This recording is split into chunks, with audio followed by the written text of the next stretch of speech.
આજે આપણે બનાવીશું ટેસ્ટી અને હેલ્ધી સરગવાનું શાક। ખૂબ જ ઓછા મસાલાનો ઉપયોગ કરીને આ શાક તૈયાર થાય છે, પણ ખાવામાં આ શાક ખૂબ જ ટેસ્ટી લાગે છે। તો ચાલો રેસીપી શરૂ કરીએ।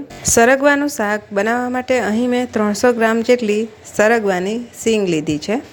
સરગવાની સીંગની છાલ આ રીતે થોડી થોડી કાઢી લેવાની છે। આપણે જે રીતે શેરડી છોલીએ છીએ બસ તે જ રીતે છોલવાની છે। એની છાલને તમે વધારે છોલશો તો બાફતી વખતે એ એકદમ પોચી પડી જશે, એટલે ખાલી ઉપરથી આ રીતે જ એની છાલ કાઢવાની છે। બધી સરગવાની સીંગની છાલ કાઢી લીધી છે। હવે એને ધોઈ લીધી છે। હવે સીંગના એક આંગળીની સાઈઝના ટુકડા કરી લેવાના છે। સરગવાની સીંગને કાપતી વખતે જે રેસા નીકળે એને કાઢી નાખવાના છે।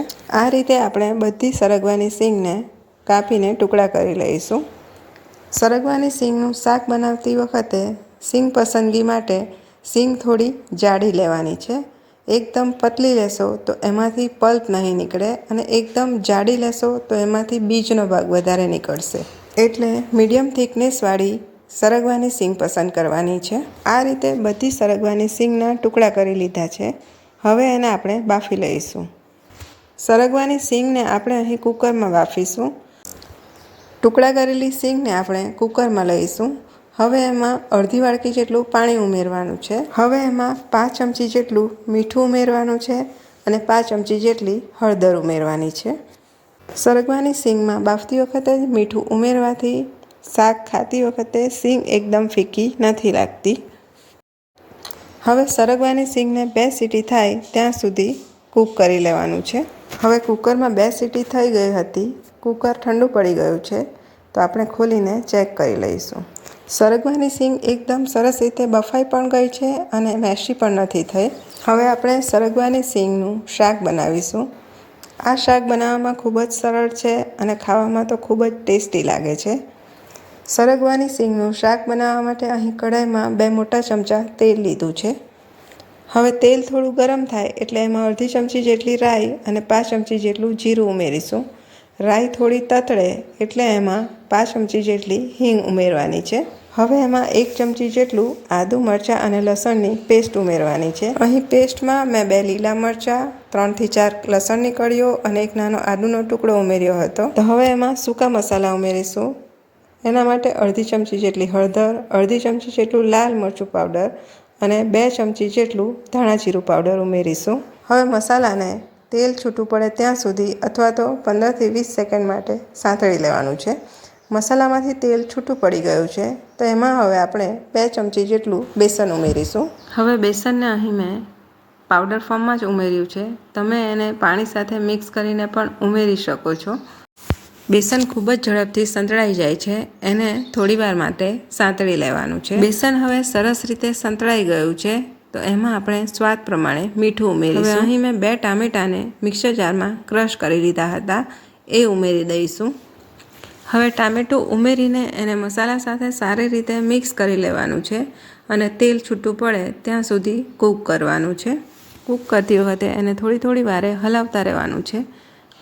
હવે બેસન અને ટામેટું સરસ રીતે કૂક થઈ ગયું છે, તો એમાં આપણે હવે 2 વાડકી જેટલું પાણી ઉમેરીશું।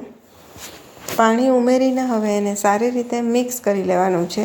હવે ગ્રેવી અને પાણી સારી રીતે મિક્સ થઈ જાય એના માટે એને થોડીવાર માટે કૂક કરવાનું છે। તો હવે આપણે ઢાંકણ ઢાંકીને એને 1 થી 2 મિનિટ માટે કૂક કરી લેવાનું છે। હવે ગ્રેવીમાંથી તેલ છૂટું પડવા માંડ્યું છે। ગ્રેવી સારી રીતે કૂક થઈ ગઈ છે।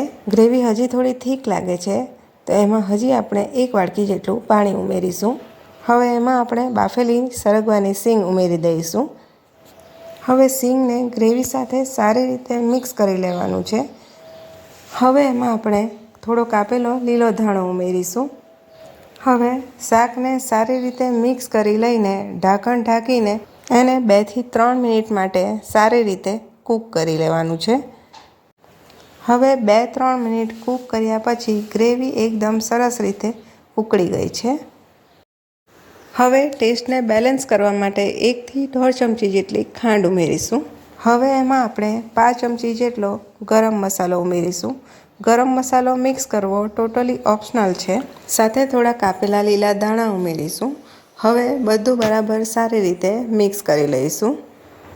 સરગવાની સિંગનું શાક બનીને તૈયાર થઈ ગયું છે. એને હવે આપણે સર્વ કરીશું. આ શાકને તમે રોટલી કે રોટલા સાથે ખાઈ શકો છો. ખાવામાં ખૂબ જ ટેસ્ટી લાગે છે. સરગવો ખાવામાં ખૂબ જ ગુણકારી છે. સરગવો એક સુપરફૂડ છે. સરગવામાં ભરપૂર પ્રમાણમાં કેલ્શિયમ હોય છે, જે આપણા હાડકાને નબળા પડતા અટકાવે છે. એ શ્વસન તંત્રના રોગો સામે પણ રક્ષણ આપે છે. સાથે સરગવો બેડ કોલેસ્ટ્રોલ પણ ઓછું કરે છે. સરગવો પચવામાં ખૂબ જ હળવો છે, એટલે તમે પણ તમારા ભોજનમાં સરગવાને જરૂરથી સ્થાન આપો. વિડીયો અને રેસીપી પસંદ આવ્યા હોય તો વિડીયોને લાઈક કરીને જરૂરથી શેર કરો. અને મારી ચેનલ પર નવા હો તો મારી ચેનલને જરૂરથી સબસ્ક્રાઈબ કરો. ફરી મળીશું નવા વિડીયો સાથે. ત્યાં સુધી આપ સ્વસ્થ રહો અને મસ્ત રહો.